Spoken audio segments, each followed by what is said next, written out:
Hello YouTube and fellow watch lovers, I assume you are because you're watching this.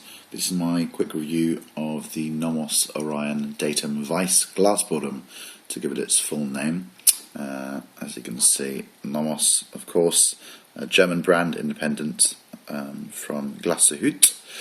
This is the Orion model. There's another model Orion that doesn't have the date.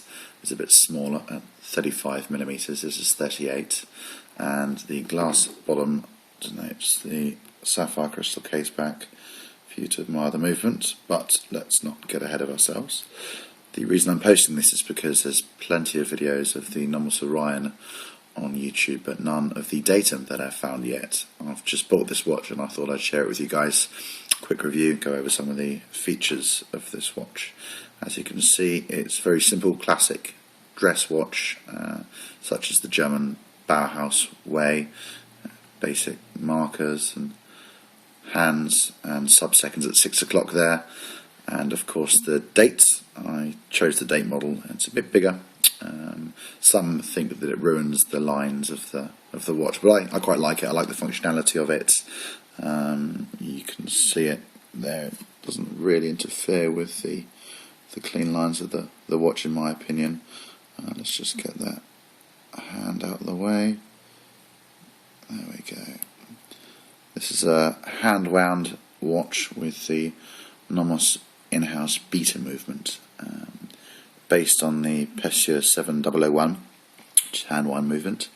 They used to just decorate it themselves, the Pessia that is, and use it in their previous models of Orions, and then they developed their own in-house caliber, which I'm very pleased with. I've got a few watches with ETA movements, which are perfectly great, of course, industry standard, in fact, for Swiss watches. But it's nice to have something with an in-house movement. This is quite affordable, actually, for an in-house movement. It's £1,790, just shy of £1,800 at the time of writing. I would imagine this will increase over time. In-house movements are typically considerably more expensive than ETA movements, except in the case of Nomos and indeed Frederick Constant, a Swiss brand, who are developing their own in-house movements right now, and I think they're quite good value as well. So back to the watch. As you can see, it's a simple design. It's quite slim. It's about 9.6mm deep with the curved sapphire crystal on front and back there.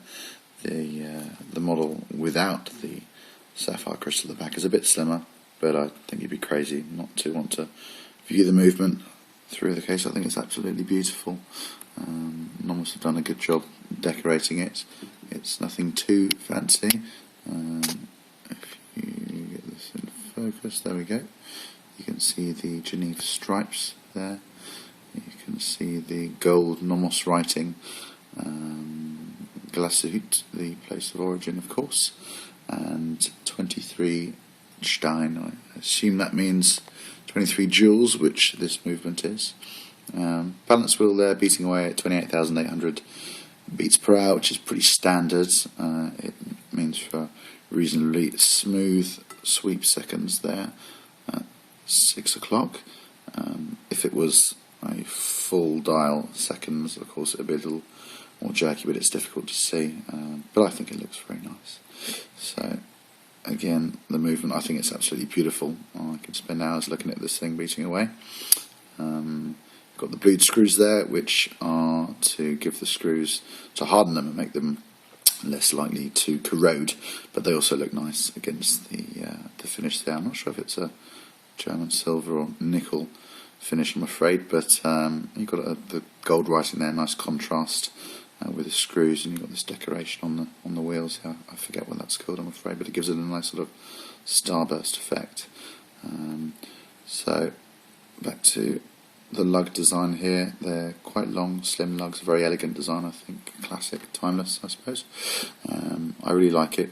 The leather strap here is actually shell corded around, which I hadn't heard of prior to purchasing this watch. It's apparently quite high quality leather, and it wears very nicely, develops its own sort of patina over time. If this gets in focus, apologies, there we go. It's kind of boring, the strap, to be honest. Didn't really excite me visually when I tried it on.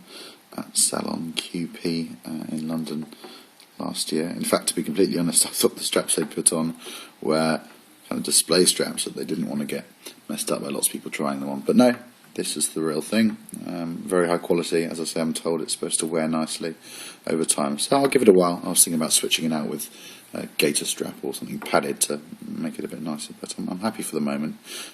So we shall see. The lugs, as I say, are quite slim. Let's get it on the wrist. Just show you what it looks like.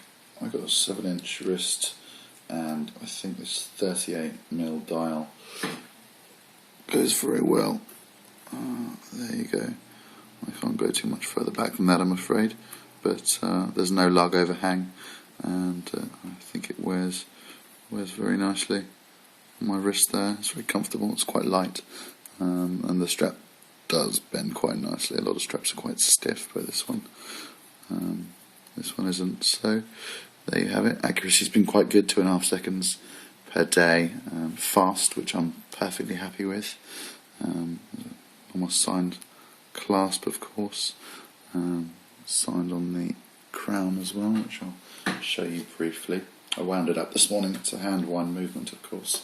No rotor in the back there, but yeah, not a lot more winding in that. So it feels quite smooth. I suppose it's my first hand wound watch, so I haven't got a lot of experience. But overall, very pleased. Yeah, I'm expecting to see a few more of these around, I'd imagine, and as I say, probably some more price increases over time. Yeah, I kind of hope some people go out and get them. There we go. But it's also kind of nice to have something a bit unique, something a bit different. So that's my review. Thank you for watching.